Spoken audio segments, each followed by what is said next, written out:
Hello'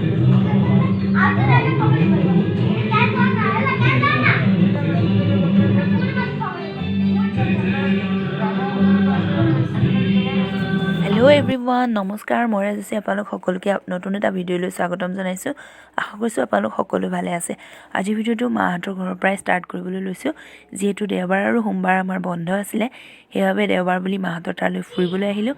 আৰু এয়া গধূলি, যিহেতু দেওবাৰ সেইকাৰণে সন্ধিয়াৰ সাজটো আজি অকণমান গহীনেই হ'ব, তাতে আকৌ আলহী। আৰু পিছদিনা ইয়াৰ ৰাতিপুৱা আজি হৈছে ৰামদেৱৰ প্ৰাণ প্ৰতিষ্ঠাৰ দিনটো, মানে 22 জানুৱাৰী সৰ্বতে এটা চৰ্চাৰ দিন। আৰু ইয়াৰ আৰম্ভণি কৰিছে মায়ে ৰাতিপুৱা গাখীৰ খীৰোৱাৰ সৈতে।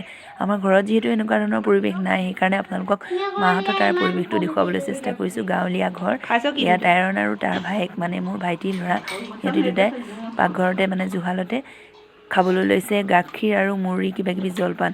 দুয়োটাই বহি লৈ কি ধুনীয়াকৈ আৰামত খাই আছে নহয়। অকলে আচলতে ল'ৰা ছোৱালীবিলাকক যদি খাবলৈ দিয়ে তেতিয়া কিন্তু সিহঁতৰ বহুত নখৰামি ওলায়। তো দুয়োটা লগ হৈছে যে পূৰা ধুনীয়াকৈ খাবলৈ লৈছে। চাওকচোন কিমান মৰম লগাকৈ বহি আছে দুয়োটা।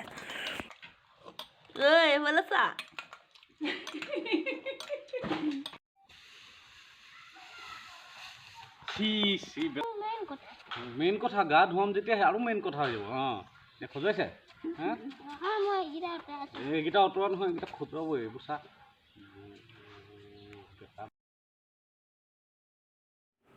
আৰু ইফালে ইয়াত দেউতাই খেতি কৰিছে, মানে ঘৰৰে শাক পাচলি। আমি সদায় পাচলি খাই থাকোঁ, তথাপিও মানে ঘৰৰ পাচলিকেইটাৰ মুখটো অকণমান বেলেগ যে, সেইকাৰণে খৰাহিটা লৈ লৈছোঁ।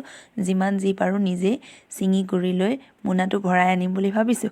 এওঁ মাজতে কৈছিলে, ঘৰত তুমি খাবলৈ নোপোৱাকৈতো থকা নাই, কিয় ইয়াৰ পৰা হাম আনিব লাগে। কিন্তু মাকৰ ঘৰৰ মৰমৰ টোপোলাবিলাকৰ মানে আমেজটোৱে সুকীয়া, নহয় জানো।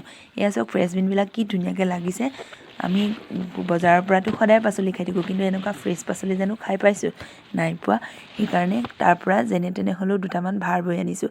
এইফালে এয়া ওলকবি মায়ে উঘালি আছে, এনেকৈয়ে জোৰ দি উঘালিছে। তাৰপিছত আৰু ঠাৰিকেইডাল কাটি পাতকেইখিলা কমাই অকণমান মোনাটো পাতলা কৰি আনো বুলি ভাবিছোঁ। মায়ে অকণমান সহায় কৰি দিছে। ইয়াত দেখিছেনে কিমান ডাঙৰ ডাঙৰ হৈছে।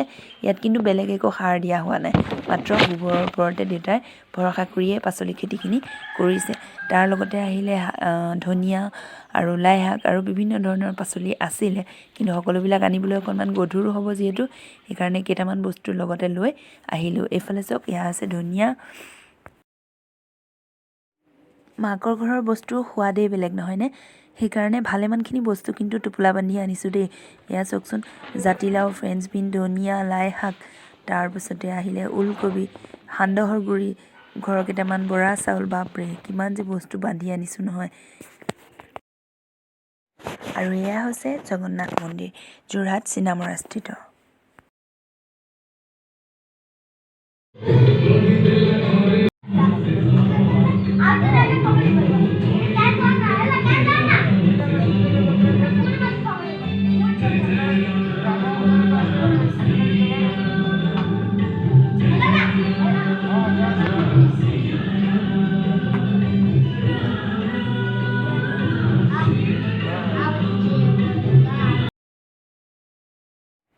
আহিবৰ সময়ত আমি ঘৰৰ পৰা ওলাই আহি ইয়াৰ মন্দিৰত সোমাই আহিছিলোঁ।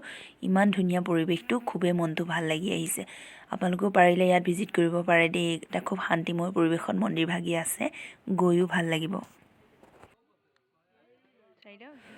আৰু এয়া হৈছে ভগৱানৰ প্ৰসাদ, ক্ষীৰ বনাইছিলে, ক্ষীৰ খাবলৈ দিলে আমাক। খুবেই টেষ্টি হৈছে যিহেতু ভগৱানৰ প্ৰসাদ। আৰু 22 জানুৱাৰী যিহেতু ৰামদেৱৰ প্ৰাণ প্ৰতিষ্ঠা কৰা হৈছিলে, সেইকাৰণে প্ৰত্যেকৰ ঘৰে ঘৰে এয়া চাকি বন্তি জ্বলাইছে।